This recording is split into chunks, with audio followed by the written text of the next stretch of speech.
Hey there, folks. Welcome to Spectrum Pulse. We talk about music, movies, art, and culture. And today we got another solo album review, the newest project from The Weeknd, Dawn FM. So here's a question with no easy answer.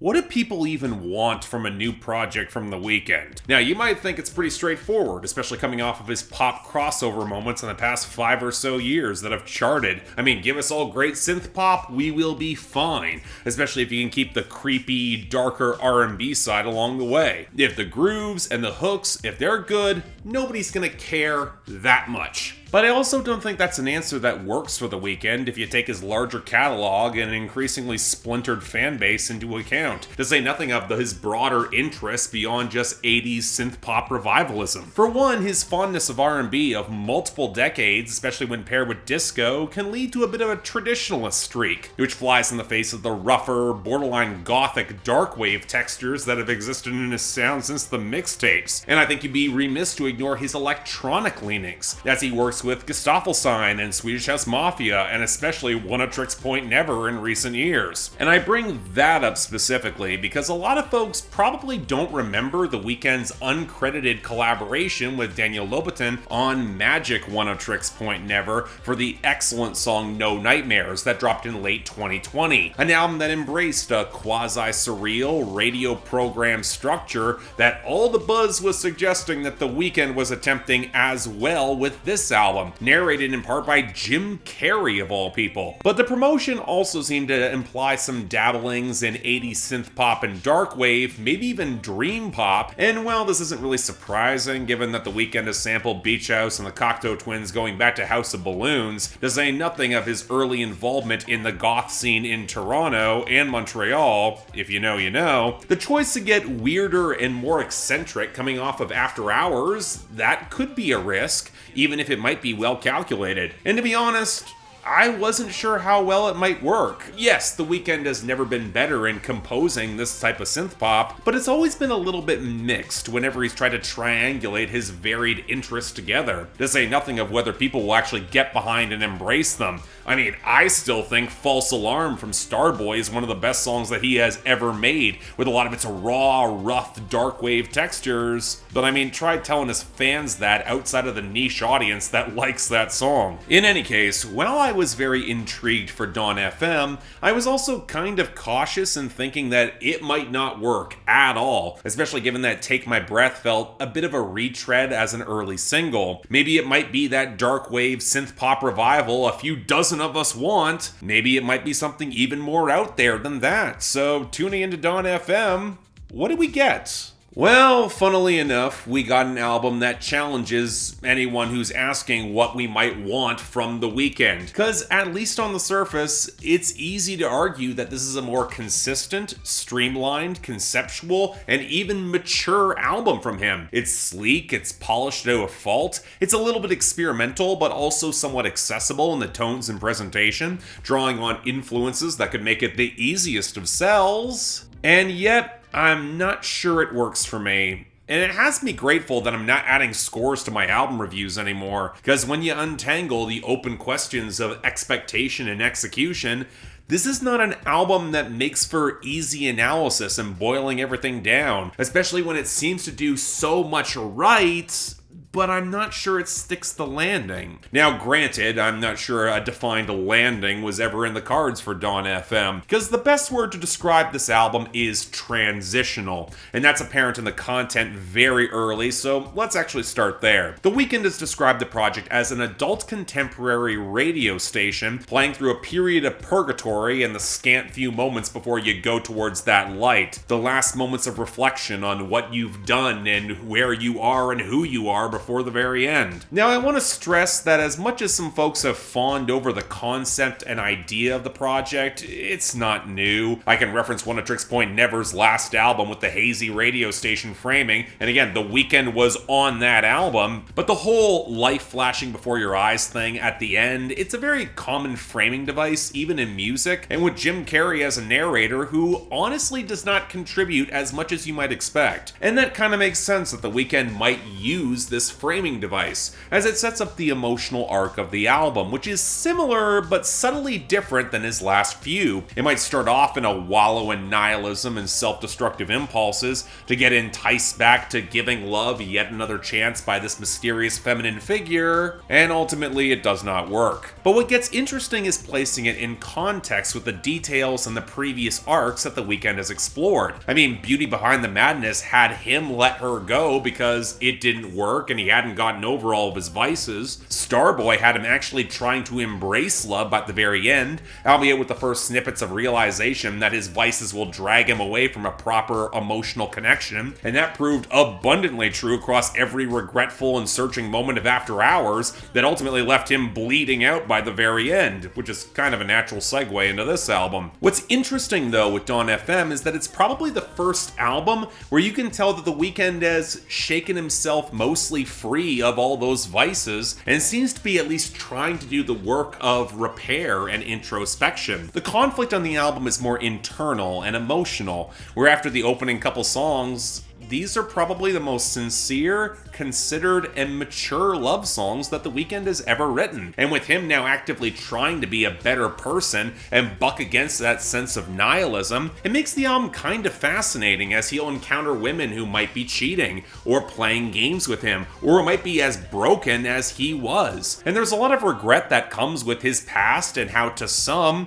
it's just going to be a little bit too much baggage to handle, and he's got to accommodate that, especially the old flames that have not quite died out. And that's one reason, in theory, why the ending of this album actually really works. He might be alone again as she leaves on Less Than Zero, but he's actually made peace with himself this time, and what he wants, and his capacity for love, beating nihilism and finding meaning, and best summarized from the closing monologue from Jim Carrey that, I'll say it, flat out excellent. But note that I said in theory, because this is where I have to start having some problems with this project, and let's start with the writing. I highlighted this back when I reviewed Starboy 5.5 years ago, and it's a question I'm not sure has been fully answered. If you strip out the nihilism and all the bleak debauchery, what's actually left to The Weeknd's poetry? Now, I just described a decent amount of thematic depth, sure, but part of The Weeknd's appeal and flair is how well he created the setting, often a graphic and incredibly messy scene,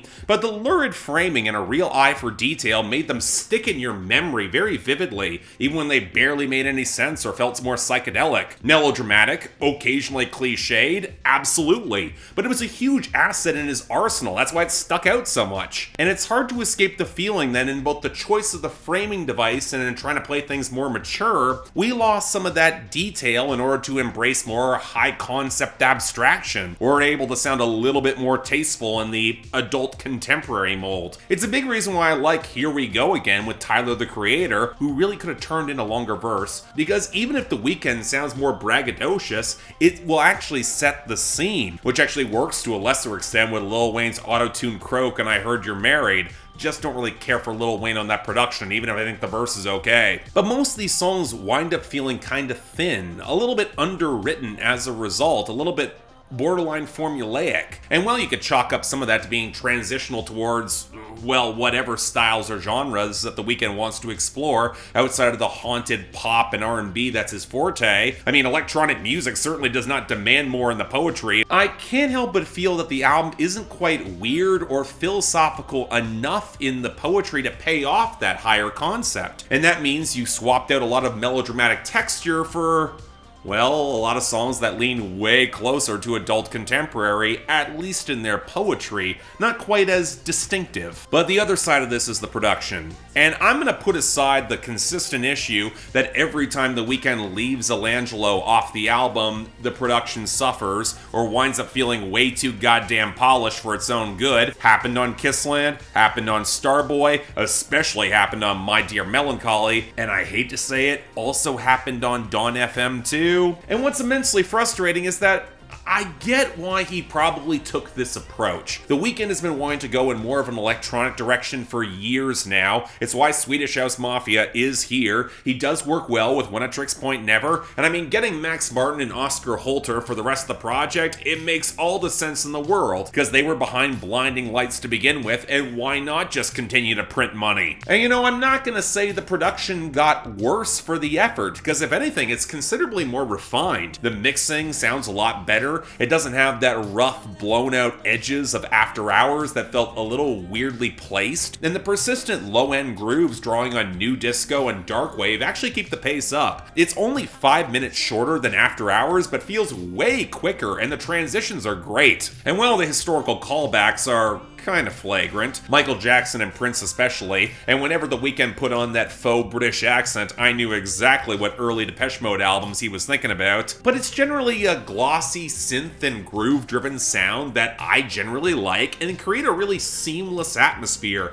I gotta give him props at least for that. And well, of course I've got nitpicks. Every wheedling chipmunk vocal fragment against One Tricks Point Never's distinctive, ever so slightly off keyboard tone can be kind of frustrating. Minus all the booming bombast of 80s percussion, some of the drums here can feel a little bit flat, airless, and lacking some of that same impact, especially on the very clunky Best Friends and the fizzy Don't Break My Heart. And you know, as much as I think the synths flooding in the first half of Every Angel is terrifying sound pretty damn great, the transition to the jaunty radio ad, it kind of fractures the mood. But you know what, there are cool elements that come out of this approach. I really like the shuddering skitter behind the hollowed out hook of How Do I Make You Love Me, which really pays off a sweet transition for an extended Take My Breath that is considerably better in the album's context. The fluttery Tomoko Aran sample and the killer groove of At a Time, it's a real highlight, and it flows great into those twinkling synths on Here We Go Again. And I'll say it again, that low-end synth has the coursing fullness to work regardless of whatever song is on the album. And then of course there's Less Than Zero.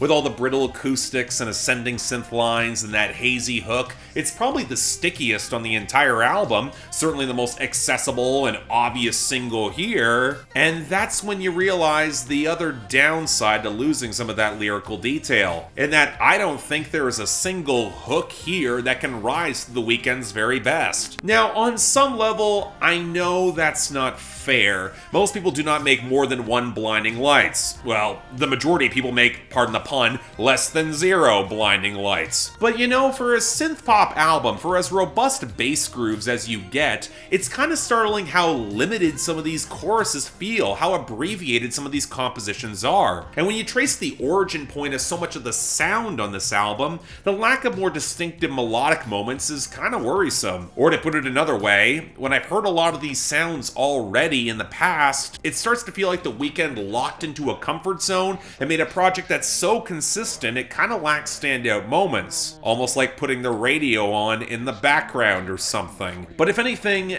this does kind of remind me a little bit of adult contemporary radio in the late 80s, where the flash and edge and sparkle of synthpop had been broadly accepted and absorbed, and some of the luster was fading as a result. And yeah, there was more refinement and maturity, and for the better artists who weren't trend chasing, it occasionally led to good music, but it could also slide towards easy listening slop really fast, for better and worse. And when I look at the transition that The Weeknd seems to be making with Dawn FM, yeah, it's solid, it's consistent, it's balanced, it's mature, and for a lot of folks, it's gonna be enough, and it'll have enough of that retro charm. But while in the past he's had a comfort zone, this is him being safe. I mean, it's odd as hell to think that a transitional and more emotionally expressive project is safe, especially as these tones in synthpop aren't really mainstream right now, even compared to new disco and pop. But I also know where The Weeknd's been, and where this is all coming from. I know what he's doing, and it's not just me wanting him to make another Thursday or something with that level of edge. If the composition stuck out more for me, I think I'd be just fine with this sort of adult contemporary pivot. But as it is, well, The Weeknd seems to be implying it's the middle piece of another trilogy with some sort of afterlife coming after this conceptually, so maybe the truly wild stuff is yet to come. But as it is, I think it's a step back from After Hours. It's got fewer high points, but still remarkably solid in its lane, if not exceptional. And I'm only saying that because I know where he's been in influence and execution. Either way, it is interesting enough to start the year, and even if I'm kind of mixed on it, more days than not I would tune into this radio station. So take that as you will. So yeah, thanks a lot for watching. If you'd like to like and subscribe, I'd be extremely grateful. Once again, we're starting this year with a couple of solo reviews, or really just the next episode of On the Pulse is coming. We'll see how that goes. Beyond that, anything else I might be able to do to improve my presentation, I'm all ears. If you want to help support the channel, link to my merch is down there as well. And hey, if you guys want to get involved in my scheduling process or just argue with me on Discord about some of this, link to my Patreon is right over there. Once again, don't feel obligated to. Tough times out there, I understand, but if you want to get on board or just help support the channel, I would appreciate it. Until then, I'm Mark, you're watching Spectrum Pulse, and I'll see you next time.